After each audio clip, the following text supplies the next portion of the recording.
India സഖ്യത്തിൽ പൊട്ടിത്തെറി. DMKയ്ക്ക് പിന്നാലെ India സഖ്യയോഗം ബഹിഷ്കരിക്കുന്നത് ആലോചിച്ച ഇടതു പാർട്ടികൾ. സഖ്യം പേരിന് മാത്രം പോരായെന്ന് CPI കേന്ദ്ര കമ്മിറ്റി അംഗം ആനി രാജ പറഞ്ഞു. ഇടതു പാർട്ടികൾ ആരുടെയും ഉപവിഭാഗമല്ല എന്ന് CPI ജനറൽ സെക്രട്ടറി D രാജയും തുറന്നടിച്ചു. കോൺഗ്രസിന്റെ നിലപാടുകളാണ് ഇന്ത്യ സഖ്യത്തിൽ ഇടതു പാർട്ടികളുടെയും അതൃപ്തിക്ക് കാരണം. പിണറായി വിജയന്റെ വസതിയിലെ ED റെയ്ഡിൽ രാഹുൽ ഗാന്ധി മൗനം പാലിച്ചതാണ് CPM-നെ ചൊടിപ്പിച്ചത്. പ്രതിപക്ഷ ഐക്യം എല്ലായിടത്തും ഒരുപോലെയാകണമെന്ന് നേതാക്കൾ പറയുന്നു. നാളെ അവൈലബിൾ PB യോഗം ചേർന്ന വിഷയം ചർച്ച ചെയ്യും. സഖ്യയോഗത്തിൽ പങ്കെടുക്കുന്നതിൽ അന്തിമ തീരുമാനത്തിനായി CPI ഇന്ന് കേന്ദ്ര സെക്രട്ടേറിയറ്റ് യോഗവും ചേരും.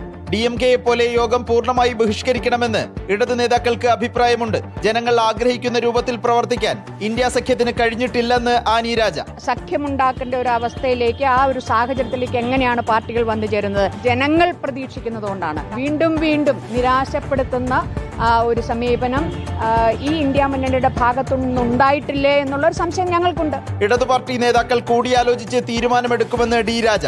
CPIക്ക് എപ്പോഴും സ്വതന്ത്ര നിലപാടുണ്ട്. There are issues which left wants to raise in the meeting. So in such a situation, we will take a decision accordingly. തിങ്കളാഴ്ച ദില്ലിയിൽ നടക്കുന്ന യോഗത്തിലേക്ക് തമിഴ്നാട് മുഖ്യമന്ത്രി ജോസഫ് വിജയ് എത്തിയേക്കും. കോൺഗ്രസ് TVK സഖ്യത്തിൽ പ്രതിഷേധിച്ചാണ് DMK ഇന്ത്യ സഖ്യയോഗം ബഹിഷ്കരിക്കുന്നത്. പാർലമെന്റിൽ DMK അംഗങ്ങൾക്കായി പ്രത്യേക ബ്ലോക്ക് അനുവദിച്ചു. കോൺഗ്രസിനൊപ്പമുള്ള ഇരിപ്പിടം മാറ്റി നൽകണമെന്ന് DMK MP കനിമൊഴി ആവശ്യപ്പെട്ടിരുന്നു. റിപ്പോർട്ടർ ദില്ലി.